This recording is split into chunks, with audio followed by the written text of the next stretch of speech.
A typical fire alarm system consists of a control unit, also known as Fire Alarm Control Panel or FACP, annunciator, manually activated signaling boxes such as manual pull stations, fire detectors such as smoke and heat detectors, and audible and visual alarm devices such as strobes and speakers.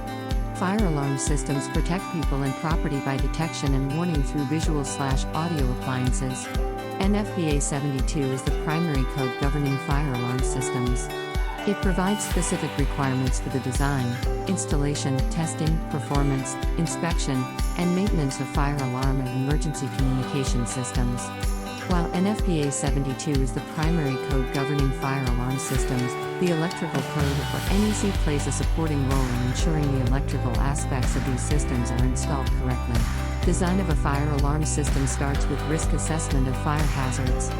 Identification of stakeholders' requirements and adherence to local authority codes and standards are essential.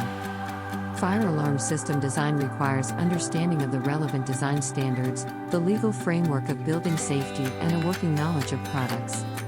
Design process involves classification of the premise as per standards and applicable codes. Physical properties and occupancy of the premise determines identification of alarm zones and detection zones.